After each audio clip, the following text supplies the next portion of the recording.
두 분의 전문가도 모셨는데요. 차재원 부산 가톨릭대 교수 그리고 조혜진 전 새누리당 의원 나오셨습니다. 안녕하세요. 안녕하십니까. 어서 오십시오. 네, 예고된 청와대 압수수색 특검 지금 한 차례 검찰에서도 이미 시도를 했지만 성사되지 않지 않았습니까? 예. 또 앞서서는 국조특위에서도 청와대를 직접 항의 방문하고 앞에 경내로 진입하려고 시도를 했지만 의원들도 진입을 실패했습니다. 예. 이번에 이제 특검이 일단은 압수수색 개시 시간은 지금 10시가 예고된 시간은 지났습니다. 오늘 어떻게 전망을 해볼 수 있을까요? 성사가 될 수 있을 것이라고 보시나요? 예측이 사실 쉽지는 않습니다. 그렇겠죠. 지난번에 압수수색이라기보다는 그냥 청와대에서 골라주는 자료만 받아가지고 나온 의미 없는 압수수색이었던 그 검찰, 네. 또 그런 그 강제 집행권조차도 없는 국회 국정조사 그 위원회, 네. 그거에 비하면 특검의 의지나 또 수사 강도는 훨씬 더 높고 또 이 압수수색의 성사 여부, 또 거기서 그 필요한 물증을 찾아내는 여부가 곧 다음 주 중에 예정되어 있는 대통령 대면 조사와 특검의 이 수사 전반의 승패를 좌우하는 그런 이제 중요한 요건이기 때문에 네. 특검으로서도 쉽게 물러나지는 않을 것 같고 그 여론의 지지까지 동원해가지고 네. 반드시 관철시키려고 할 것 같은데 네. 청와대는 일단은 그걸 하지 않겠다는 방침이어서 네. 조금 지켜볼 필요가 있을 것 같습니다. 네. 조금 전에 들어온 소식에 의하면은 특검은 청와대 진입을 불허하게 되면 청와대가 이제 진입을 불허하게 되면 철수를 한 뒤에 재시도 가능성도 있다라는 언급을 했습니다.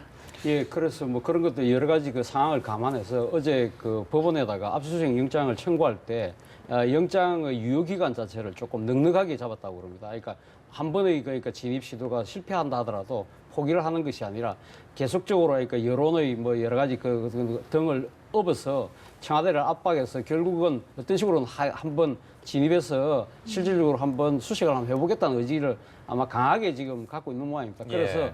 이 오늘 지금 당장이 안 된다 하더라도 내일이라도 할 수 있도록 그러니까 영장의 기간이 정확하게 제가 지금 알지는 못합니다만 네네. 아직 정확하게 들리는 알려지진 바에 않았죠. 의하면 네. 이 영장 그 집행 기간이 조금 넉넉하게. 더 넉넉하게 네. 잡은 이유가 바로 거기 있지 않나 하는 생각입니다. 네. 네. 일단 그러니까 청와대 저항은 좀 예상을 하고 있다 이렇게 좀 봐야 되는 부분 아니겠습니까? 예. 청와대에서 지금 사실 특검팀에서도 압수수색 영장을 청구를 하면서도 그러니까 핀셋 청구라고 할 정도로 이렇게 예. 조각조각 내서 그러니까 너무 크게 하면 거부해버리기 때문에 예. 그런 식으로 이제 좀 주도 면밀하게 좀 접근한 부분도 있다고 알려지지 않았습니까? 박영수 특검이 워낙 특수수사에 이렇게 대가하고 또 김대중 대통령 때 청와대 민정수석실에서 근무해왔기 때문에 예, 예. 청와대 내부 시스템과 누구보다 잘 또 알겠죠. 어디에서 어떤 일이 이루어지고 어떤 자료는 어디를 뒤져야 한다는 걸 갖다 가장 잘 알기 때문에 불필요하게 여기저기 뒤져가지고 그냥 저인망식으로 해서 훑어가고 그렇게는 안 할 거고 꼭 필요한 네. 걸 꼭 필요한 데 가가지고 가져오려고 그렇게 할 것 같고 또 그것이 이 청와대와의 마찰도 또 이제 줄이는 그런 측면도 있는데 네. 좀 전에 이제 영장 집행을 오늘 실패하면 다시 시도한다는 걸 보면서 느끼는 점이 특검의 수사 이 양태가 최순실 씨를 대하는 태도가 그렇거든요. 네. 소환해서 응하지 않으면은 다른 혐의를 가지 근거로 해가지고 체포영장 받아가지고 또 부르고 해서 네네. 쉽게 그렇게 호락호락 물러나지 않고 한번 해보자. 네. 할 때는 해보자라는 그런 걸 보여주는데 청와대와의 압수수색 이 신경전도 그런 측면이 있고 그렇게 반복하면 할수록 청와대로서는 좀 피곤하죠. 또 여론도 뭘 저렇게 숨길 게 있어가지고 그렇겠죠. 그러느냐라는 생각도 할 수가 있게 될 것이고 네네. 그런 측면에서 청와대는 일단은 안 받고 싶겠지만 청와대 역시 부담이 클 거고 무엇보다도 그걸 결정하는 황교안 대행의 정치적 부담도 상당히 클 것 같습니다. 네. 또 일각에서는 이제 대통령 대면 조사를 앞두고 이 압수수색이 좀 반드시 거쳐야 되는 절차적 관문이 아니냐 이런 이야기도 있던데요. 예, 그 특검 입장에서는 대통령을 지금 그 대면 조사를 하려는 방침을 갖고 있지 않습니까? 그렇기 때문에 청와대 내에서 일어났던 여러 가지 그 행위들에 대해서 그걸 뒷받침할 수 있는 증거 자료들이 청와대 내에 있다고 볼 수밖에 없는 거 아니겠습니까? 그렇다고 한다면 청와대에 가서 자신들이 원하는 이 자료를 딱 그 검찰 수사관들이 직접적으로 이 갖고 오는 거와 뭐가 필요한데 갖다 달라고 해서 이 청와대 직원이 갖다 주는 거하고는 큰 차이가 있는 거거든요. 네. 지금 청와대는 어젯밤에 아마 특검에다가 보낸 이 압수수색에 대한 이 거부 입장을 밝히면서 그러니까 특검이 필요한 걸 먼저 적시를 해주면 자신들이 알아서 챙겨다 주겠다는 그런 식으로 이미 제출 형식의 방안을 아마 통보했던 모양입니다. 네. 여기 대해서 지금 특검이 그걸 받아들일 수는 없는 상황인 거죠. 그래서 앞서 앵커께서 말씀하신 대로 대통령이 대면 수사를 위해서 지금 청와대 내에 있는 여러 가지 물증들을 반드시 그걸 압수해서 그걸 분석을 바탕으로 해서 대통령에 대한 대면 조사가 이루어지는 그런 단계적 절차가 필요하다는 것이죠. 청와대의 입장이 지금 계속해서 속보로 전해지고 있는데 이미 제출 형식으로 압수수색 협조하겠다. 뭐 이 부분은 뭐 기존의 방식과 똑같은 얘기가 되겠죠. 그리고 뭐 청와대의 입장에서는 뭐 보안 시설 관리에 따라서 경내의 압수수색은 불가능하다 입장 거듭해서 반복을 하고 있는 상황입니다. 이 시각 청와대 취재기자 연결해서 청와대 입장도 한번 들어보겠습니다. 박영수 특별검사팀이 청와대 압수수색에 들어가면서 청와대 안팎에서 긴장감이 함께 감돌고 있습니다. 네, 청와대는 경내 압수수색을 불허한다는 방침이 완강해서 이 경우에 따라서는 물리적 충돌도 우려되는 상황인데요. 청와대 연결하겠습니다. 윤석희 기자. 네, 박영수 특별검사팀이 청와대 압수수색에 들어가면서 청와대도 긴밀하게 대응에 나서고 있습니다. 박충군 특검팀은 오늘 오전 9시 50분쯤 청와대에 도착해 직원 출입문인 연풍문으로 진입을 했는데요. 특검팀은 청와대 측에 압수수색 영장을 제시하고 곧바로 경내 진입을 시도했을 것으로 보입니다. 청와대에서는 경호실과 민정수석실 또 박 대통령 측 법률 대리인단이 대응에 나선 것으로 알려졌는데요. 청와대는 경내 압수수색은 불허한다는 방침을 거듭 분명히 하고 있습니다. 청와대 관계자는 관련법상 특검 수사팀의 청와대 경내 진입은 불가능하다며 전례에 따를 것이라고 말했습니다.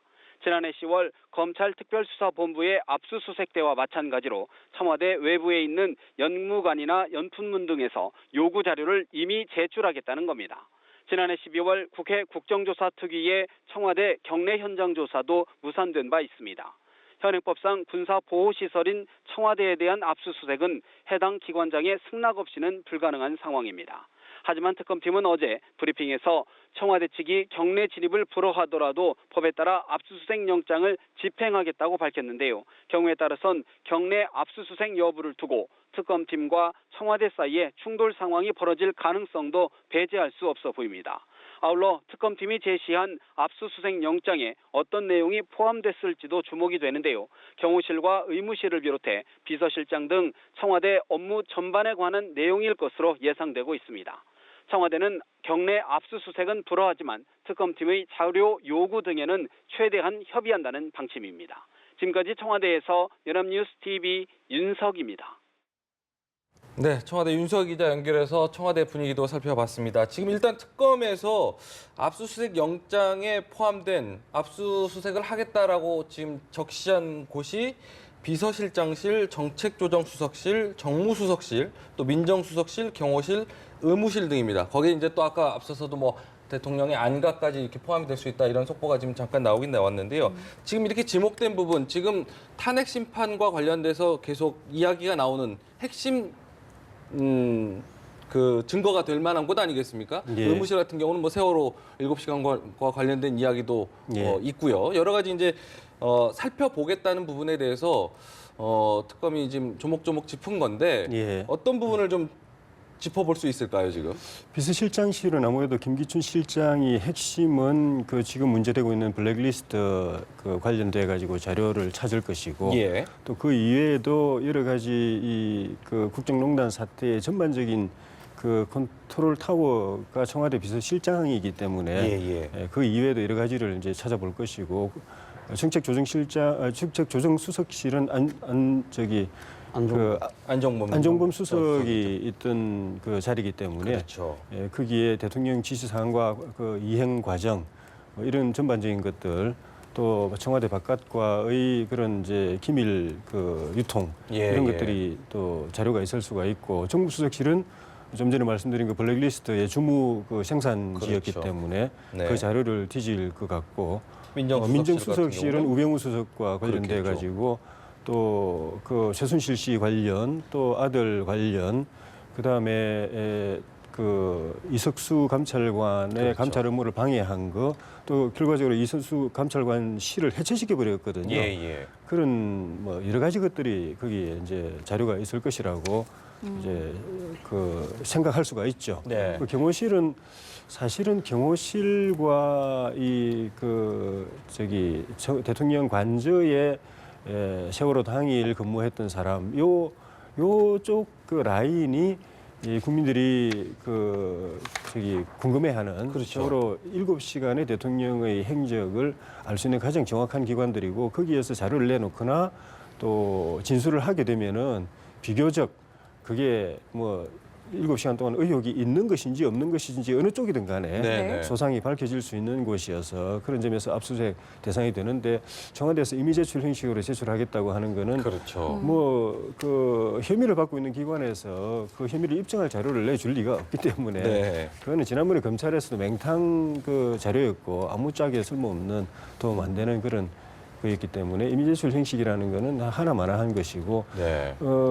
저 지난번에도 제가 한번 말씀드렸는데, 이 특검에서 이 그 형사소송법 해석을 어떻게 하느냐가 관건인데, 그 보안기관에서 기밀과 보안 사유로 그 압수수색을 불허할 수 있다라고 하는 거는, 그 제가 볼 때는 저 사건이 그 네네. 기관하고 직접 관계없는 네. 그 기관은 제3자의 위치에 있을 때 예. 우리가 직접 무슨 잘못한 것도 없고 혐의도 없는데 남의 일 때문에 우리 보안이 이렇게 누설되면 되느냐, 그걸 못한다라고 할 수 있도록, 거부할 수 있도록 근거를 준 거지. 그 범죄 행위에 의심을 받고 있는 주체 당사자가 네. 그것 때문에 난 수사 못 받겠다라고 거절할 수 있는 권리를 준 건 저는 아니라고 보거든요. 네네. 그거는 그 범죄의 성역을 만들어주는 것과 마찬가지이기 때문에 대한민국 그렇죠. 법제주의상 원리상 허용 안 되는 거라서 네네. 그건 네. 예외라고 보이는데, 특검이 그거를 주장하는지가 저는 좀 조금 궁금하고, 네. 두 번째는 이렇게 물리적 충돌까지 벌어지는 상황에서 청와대에 이 그 압수수색 저지 행위가 있을 때 이 특검이 2번, 3번 시도한다고 하는데, 그래서 결국 공무집행 방해 그 혐의를 적용할 건지, 그 이제 그 저기 그 법원, 압수수색을 네. 방해하는 방해한 행위에 개개인에 대해서요. 대해서 예. 그 법을 적용할 그 생각을 포석을 갖고 있는지 그게 좀 궁금합니다. 네. 방금 우리 조 의원께서 말씀하셨는데, 그러니까 지금 압수수색 영장을 거부할 수 있는 뭐 지금 군사상, 그 공무상 비밀을 요하는 장소는 할 수 있지만, 그러나 예외적인 그러니까 그 단수 조항이 있다는 거죠. 그러니까 국가의 중대한 이익을 해하지 않는 경우를 제외하고는 승낙을 거부 못한다고 되어 있기 때문에, 아마 그 특검 입장에서는 이 청와대의 압수수색 대상 자체를 이 국가의 중대한 이익을 침해하지 않는 거라는 걸 나름대로 증명하는 그런 논리를 아마 이야기를 할 것 같습니다. 사실 이런 바로 형사소송법상 그 군사상 비밀을 요하는 또는 또 공무상 비밀을 요하는 그런 여러 가지 논리 때문에 사실 그때 상당 기간 동안 검찰이 압수수색을 못했던 곳이 한 군데 있습니다. 그것이 어디냐면 국가정보원이었거든요. 네. 국가정보원도 2000년 그 도청 파일, X 파일 네네. 그 사건으로 그 벽도 무너졌습니다. 사실은 뭐 국가의 중대한 이익이라고 따지고 본다고 한다면, 사실 어떻게 보면 청와대도 상당히 뭐 국가의 중대한 이익을 많이 갖고 있습니다만은, 뭐 우리나라의 그 모든 그 정보를 거의 총괄하고 있다시피 하는 국가정보원도 이 그 검찰의 압수수색의 대상으로 됐었거든요. 그 부분도 이 당시 그 국정원 내의 보안 담당자가 입회한 상황에서 검찰이 직접 현장에 가서 압수수색을 했던 그런 사례들이 있기 때문에, 뭐 청와대가 계속적으로 이걸 거부를 할 수 있을지 그건 뭐 지켜볼 대목인데, 이와 관련해서 하나 되게 중요한 관전 포인트는 네. 지금 지금 대통령이 지금 탄핵 소추에 의해서 업무가 정지되어 있다는 겁니다. 네네네. 그렇기 때문에 지금 과거 작년 10월 달이죠. 작년 10월 달에 검찰 그 특별수사본부 이영렬 검사장이 지휘하던 그 검찰팀이 압수수색 갔을 때는 경호실장이나 네. 비서실장이 자신들이 안 된다고 이야기를 할 수 있었지만, 물론 그때는 이제 박근혜 대통령의 그런 위임을 네. 받아서 한 측면이 있습니다만은, 네. 지금 그렇다고 한다면 지금 그러나 이 책임자가 예. 비서실장이나 경호실장이 될 수가 없다는 거죠. 예. 지금 대통령이 지금 탄핵소추로 업무 중지가 돼 있기 때문에 네. 결국 이 모든 최종 책임은 대통령 권한 대행인 한교안 총리가 져야 된다는 겁니다. 예. 근데 지금 한교안 총리는 잘 아시다시피 미스터 국보법으로 불릴 정도로 이런 분야에 대해서는 법리적으로 아주 밝으신 분이거든요. 네. 그래서 과연 이 지금 한교안 총리가 말 그대로 법리만 보고 지금 이 그 특검이 제시한 압수수색 영장이 가리키고 있는 대목이 국가의 중대한 이익과 얼마만큼 충돌되느냐를 아마 신중하게 생각을 하시지 않을까. 그래서 단지 박근혜 대통령을 뭘 보호를 해야 된다든지 그런 정무적 판단, 정치적 네. 판단으로 임해서는 안 될 것이다. 네, 네. 누구보다도 법을 잘 아시는 분이니까. 저 그런 측면에서 한교안 권한 대행의 결정 자체도 상당히 지켜봐야 될 하나의 대목이 아닌가 생각합니다. 예. 이런 가운데요, 저희가 특검 상황도 다시 한번 좀 짚어보겠습니다. 반환점을 돈 박영수 특별검사팀의 수사 착수 이후 최대 고비가 될 것 같습니다. 특검팀이 조금 전 10시부터 청와대 압수수색을 시도하고 있는데요. 네, 특검 사무실에 나가 있는 취재 기자 연결해 보겠습니다. 정호윤 기자. 네, 특검팀은 오전 10시부터 청와대에 대한 압수수색을 시작할 것임을 청와대 측에 통보했습니다. 오전 9시쯤 박충근, 양재식 특검보 등 특검 수사팀이 청와대를 향해 출발하는 모습이 취재진들에게 포착이 됐습니다. 이들을 태운 차량이 오늘 압수수색에 참여하게 되고 이 차량이 9시 50분쯤 청와대 앞 검문소를 통과했고 2명의 특검보 등 수사팀은 청와대 방문증을 발급받는 장소인 연풍문으로 이동해서 현재 청와대 경호실 측 그리고 민정수석실 측과 협의를 벌이고 있습니다. 특검은 이미 어제 법원을 통해서 청와대 압수수색 영장도 발부받았습니다. 청와대 경호실과 의무실, 민정수석실 등이 압수수색 대상지로 알려졌는데요. 영장에는 박근혜 대통령이 뇌물수수 혐의의 피의자로 적시된 것으로 알려졌습니다. 특검은 다음 주 중후반으로 조율되고 있는 박근혜 대통령과의 대면 조사에 앞서서 청와대 압수수색이 반드시 필요하다는 입장입니다. 박 대통령에 대해서 앞서 말씀드린 것처럼 뇌물수수 혐의에 대한 피의자뿐만 아니라 문학의 블랙리스트 그리고 비선 진료, 문체부 공무원 퇴출 외압 등의 의혹과 관련된 물증도 확보하겠다는 것이 특검팀의 계획입니다. 하지만 청와대 압수수색이 정상적으로 집행될지는 아직까지 단언할 수가 없습니다. 특검팀은 앞서 말씀드린 것처럼 청와대 경호실, 민정수석실 등과 압수수색 방식을 놓고 현재 협의를 이어가고 있는데요. 특검은 수사팀이 청와대 경내에 직접 진입하는 일반적인 형태의 압수수색을 벌여야 한다는 입장을 고수하고 있습니다.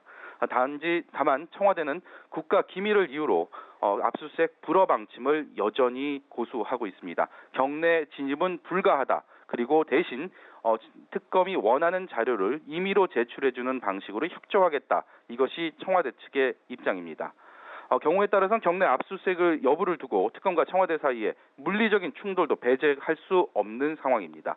지난해 10월 29일이었죠. 검찰 특별수사본부 역시 청와대 압수수색을 시도했는데 당시에도 청와대는 응하지 않았습니다. 결국 청와대 방문증을 발급받는 장소인 연풍문에서 수사관들이 대기를 했고요. 청와대 직원들이 원하는 자료를 가져다 주는 대로 물품을 가져오는 임의 제출 방식으로 압수수색이 진행됐습니다.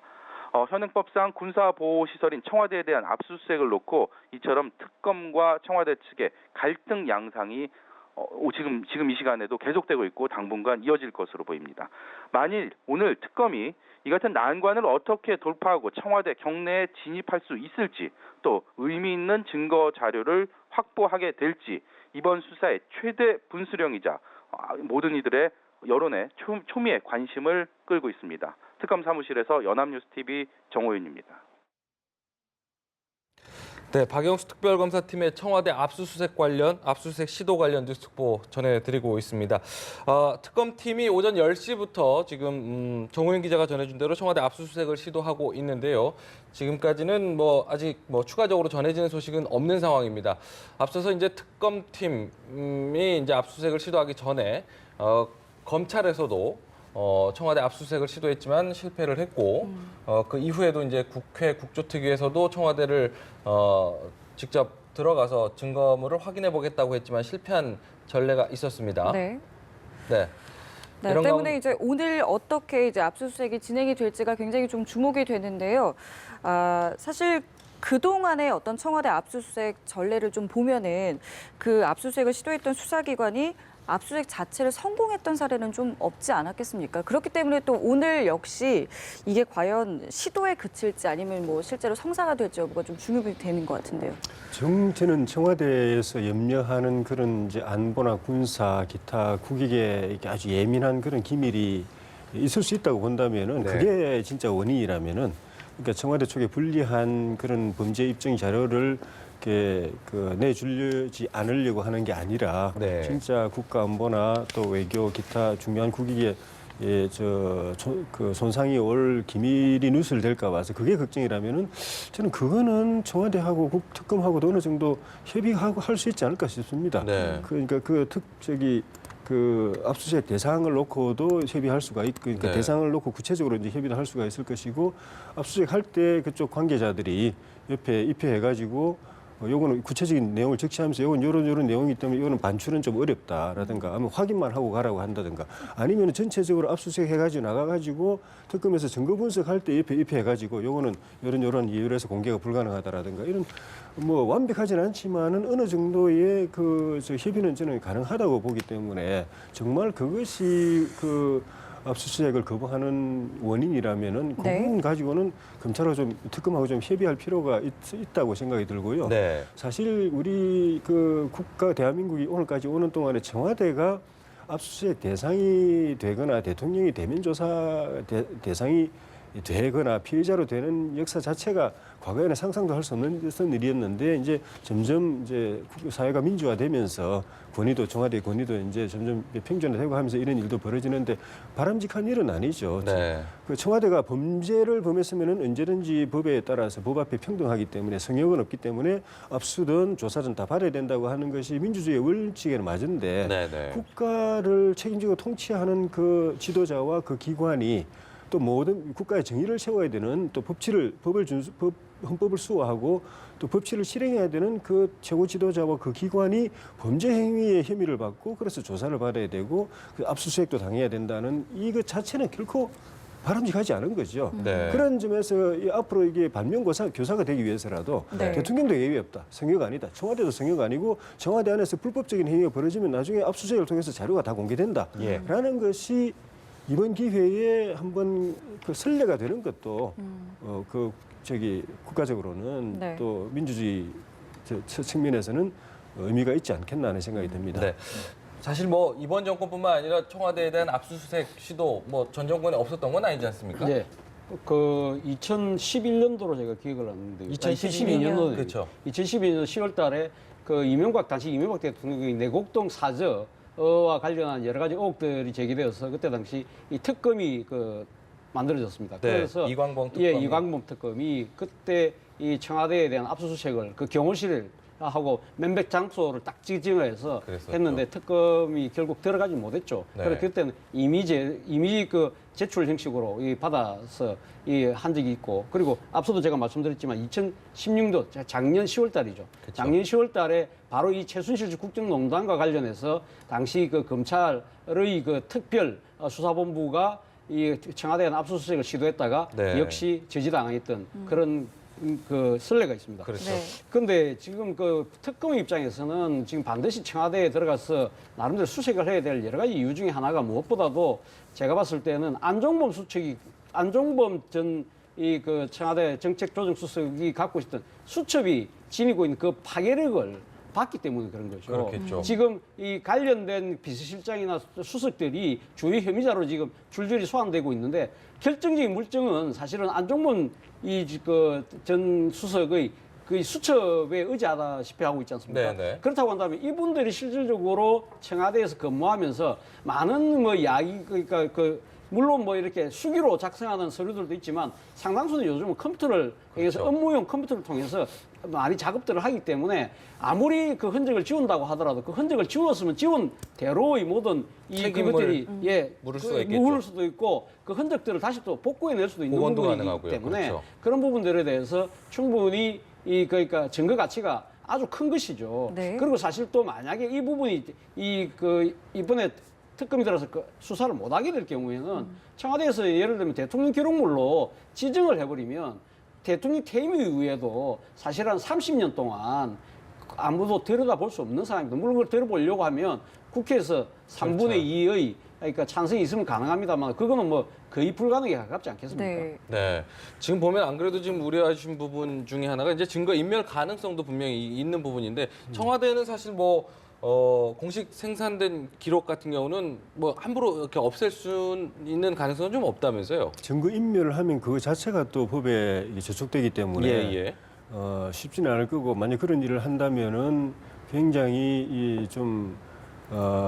무리하게 네. 또 사회적으로 굉장히 논란이 될 그 가능성과 또 역설적으로 범죄 혐의를 심정적으로 증거는 없지만 마음 검사 수사를 하는 특검이든 재판을 하는 법원이든 탄핵을 하는 헌법재판소로든 심정적으로는 오히려 그걸 숨기고 감추고 했으면은 그 혐의는 사실 가능성이 높다는 심정을 줄 가능성이 있기 때문에 네네. 그런 부분에 대한 부담도 각오를 해야 되고 또 실정법 위반에 대한 처벌도 각오를 해야 되기 때문에 네네. 진짜로 그런 걸 다 감수하고라도 인멸을 증거를 지웠다고 한다면은 우리 상식으로는 그게 정말 결코 내 보안에서는 안 되는 그런 범죄 소명 증거, 범죄 입증 물증이 있을 가능성이 높다고 또 봐야 되는 거죠. 그렇겠군요. 예. 저희가 지금 다시 한번 현장 상황을 좀 정리해 드리겠습니다. 이 시각 청와대의 모습 각 그 지점에서 바라보고 있는 청와대의 모습을 보고 계신데요.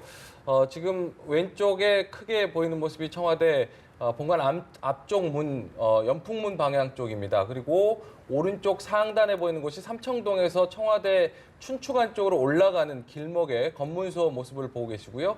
오른쪽 아래쪽의 모습은 춘추관 쪽에서 청와대 본관 앞쪽을 가로지르는 그 큰 길의 모습을 보고 계십니다. 네. 앞서서 이제 청와대 춘추관 쪽 앞쪽에서 검색 카니발 차량이 좀 돌아 나가는 모습을 보셨는데 그 차량은 이제 특검팀의 실무진들이 함께 탄 차량이라고 좀 전해 오고 있습니다. 현장의 취재 기자들을 통해서 현장의 소식이 좀 전해지고 있는데 앞서서 이제 특검팀이 청와대 안쪽으로 들어간 시간은 약 30분가량 지났습니다.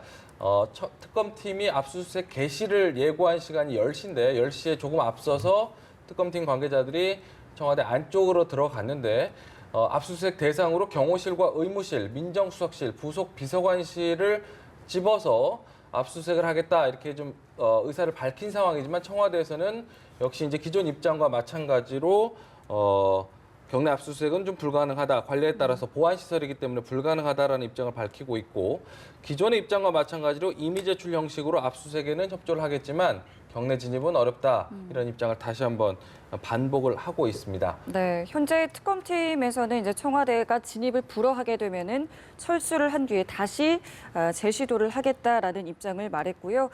청와대에서는 특검에 지금 보안시설 경내 진입 불허 표명을 확실하게 했고 양측은 논의 중이다라는 속보까지 들어와 있는 상태입니다. 네, 저희 현장의 취재 기자 다시 한번 연결해 보겠습니다. 박영수 특별검사팀이 청와대에 대한 전격 압수수색에 나섰습니다. 조금 전 10시부터 특검팀 관계자들이 청와대에 도착해서 내부에 진입을 하고 있는데요. 네, 특검 사무실 연결해서 들어온 상황이 있는지 전해 들어보도록 하겠습니다. 이재동 기자, 상황이 좀 긴박하게 돌아가는 것 같은데요. 네, 그렇습니다. 오늘 이곳 특검 사무실 분위기 상당히 긴박하게 돌아가고 있습니다. 일단 어젯밤 법원으로부터 청와대 압수수색 영장을 발부를 받았습니다.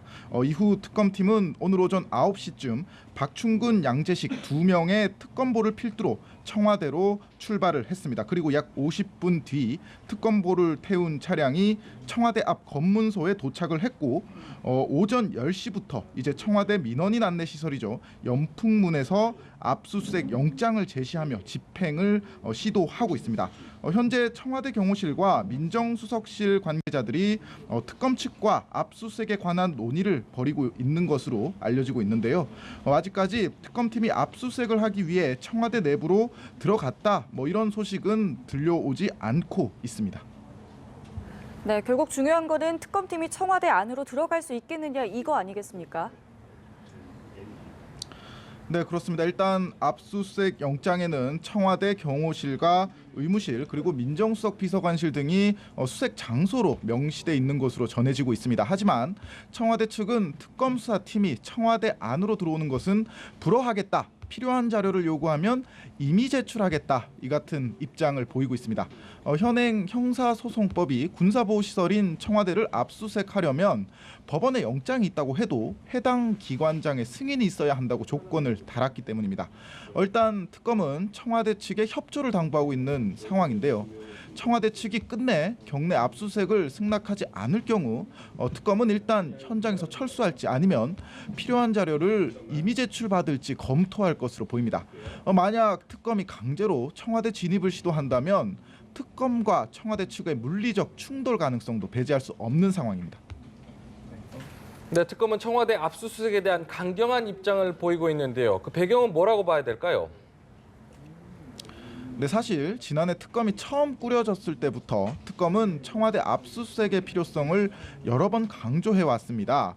최순실 국정농단을 둘러싼 박근혜 대통령의 여러 혐의를 확인하기 위해서 또 청와대 관계자들의 혐의 입증을 위해서 청와대 압수수색이 불가피하다는 겁니다. 박 대통령의 특검 대면 조사가 다음 주 중후반으로 조율되고 있는 상황에서 압수수색을 더 이상 미룰 수 없다고 판단한 것으로 보이는데요. 특히 이번 압수수색 영장에는 박 대통령이 뇌물수수, 직권남용 등의 혐의를 받는 피해자 신분으로 적시돼 있는 것으로 알려졌습니다.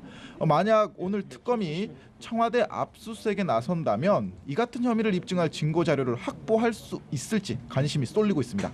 특검 사무실에서 연합뉴스TV 이재동입니다. 네, 특검 사무실의 수사 상황도 함께 설명을 들어봤습니다. 저희가 이제 박영수 특검팀이 청와대에 대한 압수수색에 나서서 현장을 좀 들여다보는 곳이 어딘지 저희가 그래픽으로 좀 준비를 해봤는데요. 지금 청와대 내부의 그 건물들, 시설물들에 대한 위치도를 저희가 좀 그래픽으로 만들어봤습니다. 본관이 가운데 자리하고 있고요. 그 정면으로 지금 정문 면회실이 좀 보이는데 아까 화면으로 보여드렸던 그 길 앞쪽입니다. 네. 네, 연풍문이라고 할 수 있는 정문과 면회실이 준비가 돼 있고요. 그 네. 안쪽으로 바로 면회실을 지나면 의무실이 위치해 있고요. 직원들이 근무하는 위민관이 있습니다. 그쪽에 위민 2관에 민정수석실이 자리하고 있고 위민 1관에 비서실장실 또 정책조정수석실이 준비가 되어 있습니다. 정문을 지나서 왼편으로는 경호실이 있는데 이쪽 경호실을 압수수색 그 대상으로 지목한 거는 보안 손님이라고 알려졌던 출입 기록들 이런 것들을 좀 확인하기 위한 대상이 압수수색 대상이 경호실이 될 것 같습니다. 네. 그리고 그 오른쪽에 보면 의무동이 있고 관저가 있는데 앞서서 이제 그 출석을 했을 때 국조특위에 출석을 했을 때 그 의무동에서 근무를 했느냐 의무실에서 근무를 했느냐 이 부분도 사실 쟁점이 됐었는데 의무동은 대통령과 관련된 그 치료를 담당하는 곳이 의무동이 되겠고 의무실은 직원들이 이제 근무하는 곳이 치료를 받는 곳이 되겠죠. 근데 이제 의무실이었냐, 의무동이었냐 이 부분에 대해서도 지금 의견이 엇갈리는 부분도 지금 특검팀에서는 지금 검토를 할 대상으로 지금 살펴보고 있는 곳입니다. 네. 자, 저희가 CG까지 함께 좀 보셨고요. 지금 다시 보여드리고 있는 화면은 이 시각 청와대 모습입니다. 네. 저 큰 화면이 지금 네. 영빈관 바로 앞입니다. 네. 그래서 오른쪽으로 돌아가서 한 50m 정도로 가서 바로 길 건너편에 연풍문이 있고요. 아까 예. 그래서 방금 앵커께서 설명하신 대로 그 안쪽으로 위민관, 청와대 경호실이 있고 그 위로는 이제 대통령이 그 집무를 하는 네. 본관이 있습니다. 그리고 네. 본관에서 상당히 좀 떨어져 있죠. 걸어서 한 5분 내지 걸어가야 되는 곳에 대통령 관저가 있습니다. 그렇죠. 관저가 있죠. 그래서 네. 그때 당시에도 보고서를 위민관에서 관저까지 그러니까 어떻게 전달했냐. 그 자전거 타고 갔다 했는데 그랬죠. 사실 그 관저 올라가는 경사가 상당히 심하기 때문에 네. 자전거로 갈 수가 없다. 네. 진짜 사이클 선수가 아닌 이상. 그러니까 이번에 또 말이 좀 바뀌었더라고요. 이 모터가 달린 스쿠터를 타고 갔다고 전동 지금 스쿠터가 이렇게 있었다. 말이 바뀌고 있더라고요. 근데 사실 청와대 전동 스쿠터가 준비가 돼 있기는 하더라고요. 예. 예전에 보니까 이제 그걸 말을 바꾼 거죠, 사실은. 어떻게 그렇죠. 보면. 네. 그러니까 여러 가지 이제 사실 진술들이 바뀐 부분도 있고 앞서서 설명드렸지만 의무실이냐 의무동이냐 간호장교의 진술도 바뀌었고 이 부분에 대해서도 사실은 명확한 증거를 헌법재판소에서도 좀 내놓으라 했는데도 내놓지 않은 부분이 있기 때문에 이 부분을 특검팀에서 직접 확인하겠다 이런 부분 아니겠습니까? 특검에서 그거를 자료를 확보하고 해서 물증을 갖게 되면은 네. 그리고 그 이제 물증을 법적으로 분석해가지고 그 혐의하고 대입해가지고 그게 이제 맞춰지면은 특검뿐만 아니라 헌법재판소 심판에도 영향을 주게 되죠.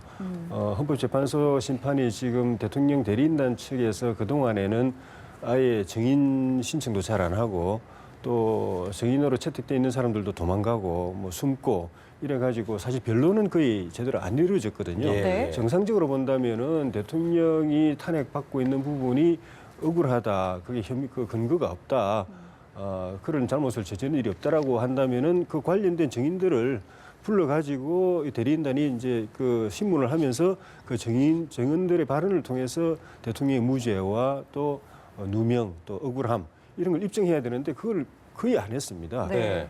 그리고 우리가 보기에 가장 대통령에게 유리한 증언을 해줄 걸로 생각되는 최순실이든 뭐 문고리 3인방이든 네. 이런 사람들도 거의 안 나오고 문고리 3인방 중에 두 사람은 아예 뭐 종적이 감춰져 버렸고 그런 상황에서 자꾸 이제 시간만 지연이 되고 지연 전술을 쓴다는 그 의심까지 받게 되니까 네. 저 헌법재판소에서는 이걸 더 이상 늦출 수 없다 하고 그 혐의와 관련된 것을 증인이 없으면은 검찰 수사 자료를 가지고 확인하겠다. 원래는 그 대통령 대리인단 측에서 증인들을 제대로 불러가지고 변론을 하게 되면은 재판소에서 검찰 수사 자료를 그대로 그걸 참고를 안 하고 검찰 조서에 내어 있는 그 발언 내용이 사실인지를 그 증인을 통해서 하나하나 확인을 하려고 했는데 네. 다 도망가 버리고 하니까 그럼 이건 그 자료를 가지고 보겠다고 하니까 이제 뒤늦게 대리인단 측에서 증인이 부른다 이렇게 하고 있는 상황이었기 때문에 네. 이 부분도 특검에서 자료가 확보돼 가지고 확인이 되면은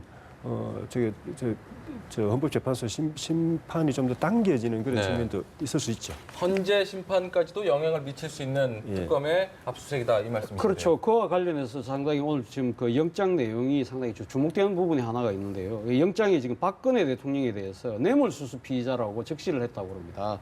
지금 이때까지 지금 지난번 검찰이 그 조사를 해서 최순실 씨 공소장에 있을 때는 직권남용의 공모 혐의였고 또 최근에는 또 이 김종덕 장관을 비롯한 블랙리스트 관련된 사건 혐의자들한테는 박근혜 대통령이 직접 그 블랙리스트 작성을 지시한 지시자로 지금 나오고 있지 않습니까? 예, 예. 근데 여기서 지금 뇌물수수 혐의자로 바로 적시를 했다는 이야기는 이 지금 청와대에 대한 특검 이 압수수색이 가지는 그런 중요성을 상당히 강조하기 위한 것이 아니냐. 뭐 지금 직권남용이나 블랙리스트 이런 것보다 사실 더 형량이 무거운 것이 어떻게 보면 지금 뇌물수수거든요. 네. 뇌물수수에 대해서 구체적인 우리는 모든 증거를 확보했다. 그렇기 때문에 이 중요한 이 그 혐의자에 대한 네. 압수수색이기 때문에 청와대에서 거부를 해서 안 된다는 그러한 논리를 이야기하고 있는 것이 아닌가 하는 생각이고요. 네. 그리고 지금 그 특검이 대통령에 대해서 뇌물수수 혐의자로 적시할 정도로 네. 상당하게 많은 관련 증거들을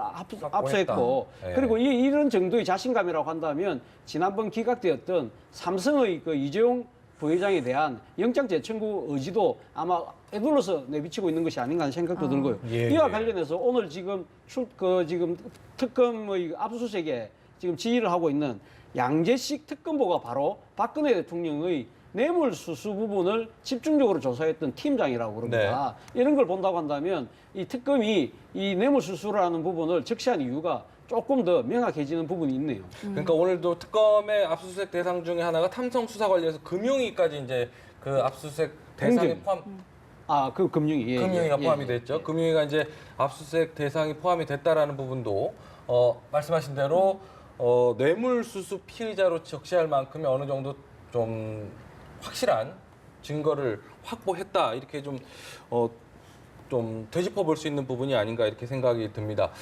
지금 보면은 박근혜 대통령 사실은 앞서서 이달 초에도 지난달 말이죠. 지난달 말에도 이제 그 인터넷 매체를 통해서 여러 가지 그 입장을 좀 피력을 했었는데 지금 이렇게 약간 어찌 보면은 특검팀이 그 수사기한 만료를 앞두고 굉장히 강도 높게 지금 몰아치는 모습에 대한 대응이 아니었나 이런 생각도 들기도 하고요. 예, 뭐 일종의 승부수죠. 네.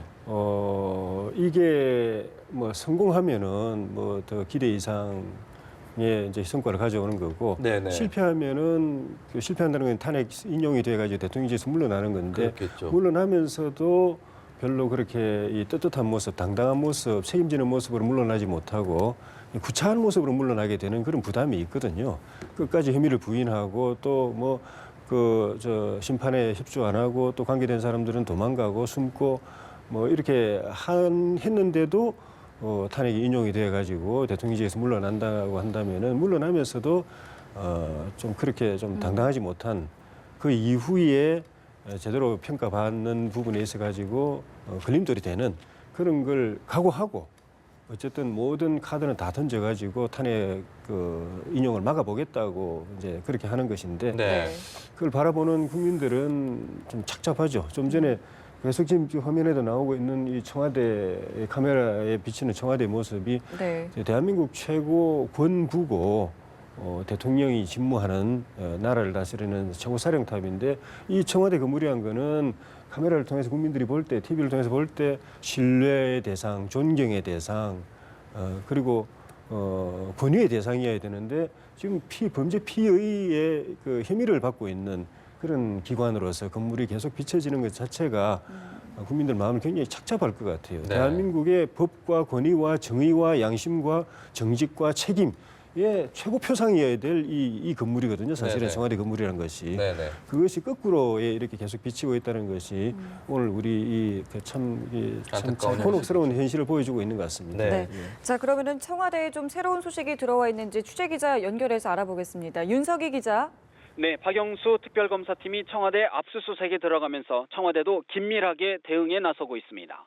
박충근 특검보 등 특검팀은 오늘 오전 9시 50분쯤 청와대에 도착해 직원 출입문인 연풍문으로 진입했는데요.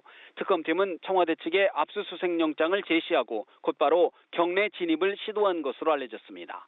청와대에서는 경호실과 민정수석실, 박 대통령 측 법률 대리인 등이 대응에 나선 것으로 알려졌는데요. 경내 압수수색은 불허한다는 방침을 거듭 분명히 한 것으로 전해졌습니다. 청와대 관계자는 관련 법상 특검 수사팀의 청와대 경내 진입은 불가능하다며 전례에 따를 것이라고 말했습니다. 지난해 10월 검찰 특별수사본부의 압수수색 때와 마찬가지로 청와대 외부에 있는 연무관이나 연품문 등에서 요구 자료를 이미 제출하겠다는 겁니다. 현행법상 군사보호시설인 청와대에 대한 압수수색은 해당 기관장의 승낙 없이는 불가능한 상황입니다. 이에 따라 양측은 현재 압수수색 방식과 범위, 대상 등을 협의하는 것으로 알려졌습니다. 특검팀은 어제 브리핑에서 법에 따라 압수수색 영장을 집행하겠다는 강경 입장을 밝히면서 특검팀과 청와대 사이에 물리적 충돌 가능성도 우려됐었는데요. 현재까지는 특별한 마찰은 없는 것으로 전해졌습니다. 아울러 특검팀이 제시한 압수수색 영장에 어떤 내용이 포함됐을지도 주목됐었는데요. 압수수색 대상으로는 경호실과 의무실을 비롯해 민정수석실 등이 포함됐고 박 대통령은 뇌물수수 혐의의 피의자로 기재된 것으로 알려졌습니다. 청와대는 경내 압수수색은 불허하지만 특검팀의 자료 요구 등에는 최대한 협의한다는 방침입니다. 지금까지 청와대에서 연합뉴스 TV 윤석입니다. 네, 청와대 취재기자 연결해서 자세한 내용 들어봤습니다. 저희가 다시 한번 상황을 좀 정리를 해보겠습니다. 지금 특검팀이 압수수색하고자 하는 곳, 청와대 압수수색하고자 하는 곳 몇 곳을 지금 짚어봤는데요. 부속 비서관실, 민정수석 비서관실, 정책조정수석 비서관실, 의무동, 경호실 이렇게 되겠습니다. 지금 보면은 특검팀은 문화예술인 지원 배제 명단인 블랙리스트 의혹과 관련해서 정무수석실과 교문수석실 등 관련 부서 내용을 좀 살펴보고 있고요.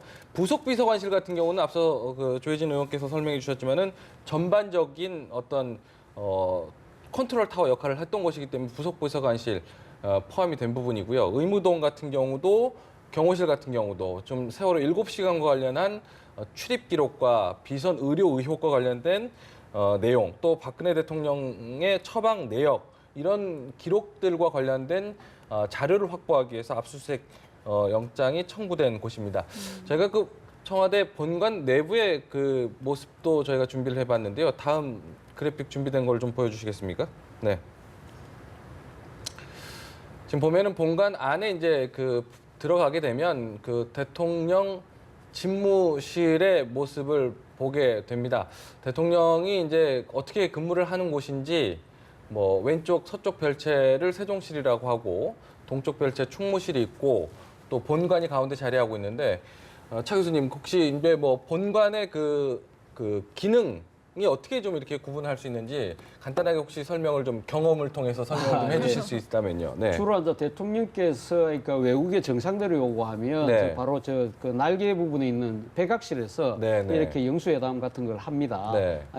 그러니까 보통 접견실에서 하고요. 네. 백악실 같은 경우는 이제 여야 그 뭐 당 대표들 그렇군요. 이런 부분들 하고 이제 영수회담 하시는 거고요. 지금 저 그림은 지금 본관 2층만 보여주고 있는 겁니다. 네. 이 2층에 지금 대통령 집무실인데 대통령 집무실에서 문을 열고 저는 들어가 보진 않았습니다. 네네. 뭐 출입 기자였지만 대통령 집무실까지는 들어가 보진 않았지만 이 이야기를 들어보니까 대통령 집무실 문을 열고 대통령 그 책상까지 가는데 상당히 시간이 오래 걸릴 정도로 상당히 크다고 그럽니다. 그래서 네. 이명박 대통령께서 당시 이런 정도의 공간을 왜 이렇게 비효율적으로 쓰느냐 그런 말씀하실 정도로 그런데 주로 우리가 그 많이 그림에서 보는 부분들은 네. 이 그 외국의 정상들이나 외국의 손님들이 오면 대통령 주로 2층의 그 접견실에서 그렇군요. 이 접견실에서 주로 많이 만나시는 거죠. 네네. 그리고 이제 옆에 이제 비서실장 대기실 그리고 대기실 뭐 이런 식으로 돼 있는데 앞서도 우리가 그 앵커께서 말씀하신 대로 지금 본관 내에 비서진들이 지금 머무를 수 있는 공간이 없습니다. 네네. 그렇기 때문에 비서실장과 비서들은 본관에서 한 500m 떨어진 위민관이라고 해서 비서동에서 근무를 하고 네네. 그래서 이제 주요한 손님들이 요구할 때 비서실장이 본관에 배석해야 될 경우에 왔을 때 지금 대기하는 데가 바로 비서실장 대기실입니다. 저희가 비서실장실도 아니고 비서실장실이 아닙니다. 비서실장 대기실이 그리고 있군요. 1층으로 내려가면 바로 앉아 지금 1층에 유일하게 있는 앉아 그 비서진들은 의전과 관련된 비서진들의 사무실은 1층에 있습니다. 그러니까 예. 온전히 본관 자체는 사실 본관 자체는 대통령의 대통령의 직무만 가능하고 외국 손님들 아니면 기빈들하고 만나는 장소고 그 1층에 내려가면 우리가 많이 보아오는 국무회의실이 또 아주 크게 있습니다. 그렇군요. 업무를 볼 수 있는 사람, 본관에서 업무를 보는 사람은 대통령 유일한 거군요. 대통령과 그리고 그 부속실하고 의전실. 의전실 네. 이 정도가 되겠군요. 네. 저희가 지금 보면은 이번에 이제 그 특검팀이 안쪽에 들어가서 앞서서 설명드렸던 여러 공간들에 대한 압수수색을 좀 진행을 하려고 하는데 청와대 입장에서는 경내 진입은 불가능하다. 연풍문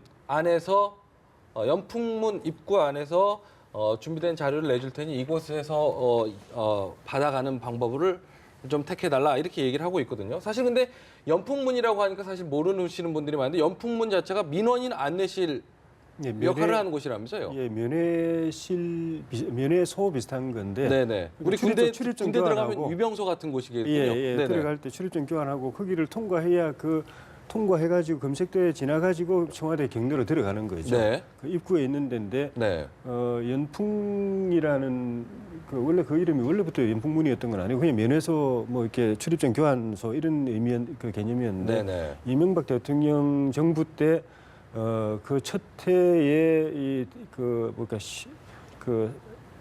사자 그 해의 사자성어라고 그럴까요? 나라에 큰 축복이 임하고 온 누리에 따뜻한 기운이 임하면서 나라의 모든 일이 잘 돼 가지고 국가가 풍성하고 여유롭고 그런 나라가 되기를 바라는 마음에서 시화연풍이라는 그 사자성어를 제정해 가지고 그렇군요. 발표를 했는데 네. 그 좋은 의미의 연풍인데 지난번부터 계속 지금 검찰 압수수색도 연풍문에서 밀고 당기고 하고 국조위 현장 조사도 연풍문에서 밀고 당기고 하다가 뒤로 물러나고 오늘도 저렇게 되고 있는 것이 네네. 참 그 원래 그 말의 의미대로 나라에 큰 상스러운 기운을 가져오고 큰 축복이 임하고 국민이 태평하고 나라가 부강하는 그런 연풍 그 입구로서 청와대 들어가는 그 보루인 청와대 들어가는 입구로서 연풍문이 하루빨리 좀 됐으면 좋겠다는 생각이 들고요. 좀 전에 청와대 본관 그 시설에 대해서 그 좀 설명 가운데 나왔던 것이 부속실이 대통령 집무실하고 바로 붙어 있지 않습니까? 네네네. 그 부속실은 사실은 대통령의 헌혜하는 말은 집사들이 거기서 근무하는 거거든요. 네. 크고 작은 그런 개인적 또 공적인 일도 있지만 그런 일을 보좌하는 데이기 때문에 정치적 기관이나 정무적 기관, 정책적 기관은 아닙니다. 네네. 그런데 왜 저기가 부속비서관실이 압수수색 대상에 들어가 있는가? 또 어떻게 보면 가장 중요한 압수수색 대상일 수도 있는 것이 네. 우리 이 박근혜 정부 때 특이하게 네. 이 부속 비서관 문고리 3인방이라고 언론에서 회자되던 그 3인방이 국정 운영의 중심에 서버렸어요. 네네네. 대통령 장관이나 수석 이런 사람들은 대통령 거의 못 만나고 네. 뭐 비서실장도 한 1, 2주일 동안 얼굴 못 만날 때가 있고 뭐 가장 우리가 가깝다고 대통령의 복심이라고 알고 있었던 조윤선 전 정부 장관도 국회에 나와서 답변하다 보니까 11개월 정부 수행하는 동안에 얼굴 직접 대면한 적은 없다라고 이야기하면서 네, 네.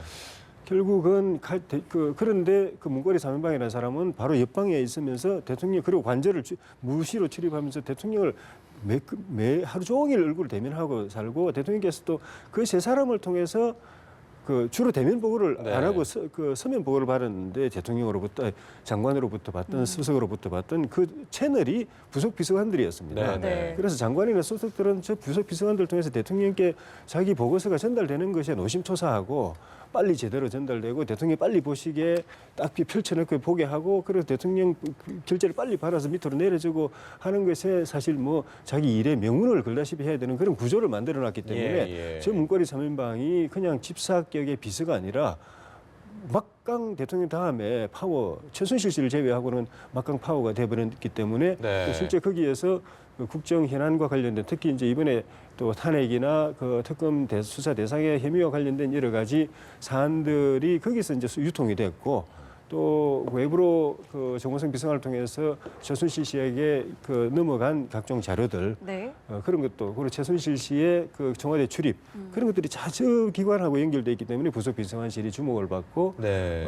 통상적으로 보면은 뭐 집사들 근무하는 방이 왜 그 압수수색 대상이 되겠느냐라고 봐야 되는데 우리 정부에서 특이한 상황이 그렇게 만들었습니다. 그렇게 되겠군요. 예. 지금 근데 보면 그 핵심 인물 중에 네. 구속된 정호성 비서관을 제외하고 나머지 두 사람은 지금 종적조차 찾아볼 수가 없는 상황입니다. 책임 있는 역할을 했고 또 지금까지 말한 그 헌법재판소라든지 변호인단을 통해서 설명한 대로라면은 아무 잘못이 없다면 직접 나타나서 설명할 법도 한데 종적을 감췄단 말이죠. 그래서 근데 안봉근 전 비서관 같은 경우는 2월 14일로 예정되어 있는 헌법재판소의 그 심판일 날, 변론기일 날 아마 정인으로 출석하겠다고 대통령 법률 대리인단에서 이야기를 했다고 합니다. 네. 근데 뭐 지금 경찰이 헌법재판소 요청에 의해서 두 사람의 소재지를 지금 찾고 있는데 못 찾고 있다는 거 아닙니까? 근데 네. 법률 대리인단은 안봉근 전 비서관의 출석을 자신 있게 이야기를 하는 거 보면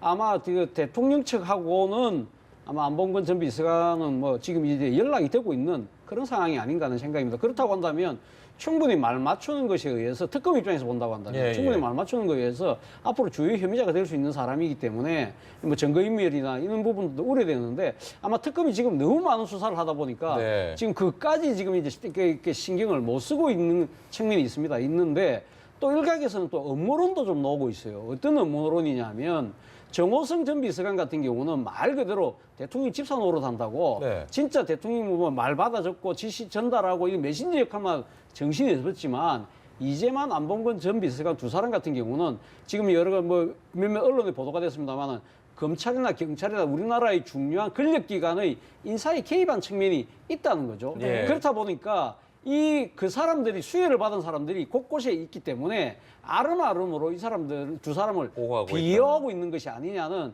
그러한 의심이 지금 나오고 있는데 저도 상당히 합리적인 의심이 아닌가 하는 생각입니다. 바로 그 때문에 저는 특검에서 이 두 사람에 대해서는 빨리 좀 뭔가 법적 조치를 취할 필요가 있지 않았나 하는 생각입니다. 일단 최근에 이제 대통령 측 대리인단이 이 두 사람 중 이제 한 명이었던 안봉근 비서관을 증인으로 출석시키겠다고 했던 부분도 지금 차 교수님께서 말씀하신 부분과 좀 관련이 있는 것 같다는 생각이 드는데요. 우리가 상식으로 생각한다면은 제가 앞부분에도 말씀드렸지만은 국회에서 그 검찰 기소장을 토대로 해가지고 대통령을 탄핵하는 혐의를 쫙 적시하면서 이런 잘못을 저질렀고 이런 증거가 있고 하니까 대통령 그만둬야 된다라고 이렇게 헌법재판소에 소추를 하게 되면은 네. 그 반대 대통령 측 대리인에서는 그 반대 증거와 증인들을 다 최대한 동원해가지고 그것을 엎어야 되거든요. 네.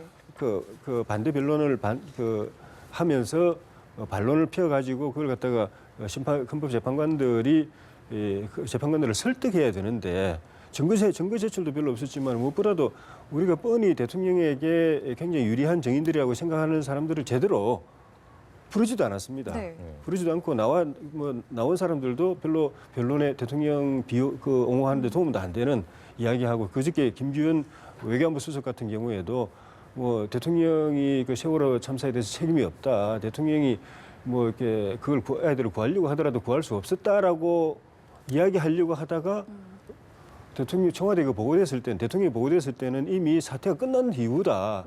그때 대통령이 뭐 하려고 해도 이미 타임이 지났다라고 이야기해버려 가지고 대통령이 사태를 굉장히 원래 그동안에 청와대는 대통령이 제때 보고받고 있어 사태 파악 다 하고 있었다고 돼 있었는데 김규현 수석 가장 가까운 분이 대통령을 돕기 위해서 나왔다는 분이 거꾸로 그렇게 되는 상황. 네. 이런 것들이 계속되면서 사실상 대리인단의 그 변론 활동이 의미가 없고 계속 시간 끄는 절차를 문제 삼고 네. 뒤늦게 또 뭐 마구잡이로 증인 채택하고 네. 이렇게 돼서 시간 끌기로 노골적으로 비치는 그런 이제 일을 하고 있는데 안봉근 그 비서관도 나와봐야 알겠지만은 네. 이제 와서 사실은 그 사람이 나와가지고 대통령에 대해서 조원 변론에 이렇게 협조하려고 할 때는 일찍 나와가지고 딱딱딱딱 의혹에 대해서 아닌 걸 딱 이야기를 했으면 도움됐을 텐데 지금 나오는 거는 거의 이제 헌법재판소가 심판 일기를 확정하려고 하는 상황에서 나오는 거는 결국 그 나오는 기간 동안에 또 시간이 더 지나가기 때문에 네. 큰 틀에서는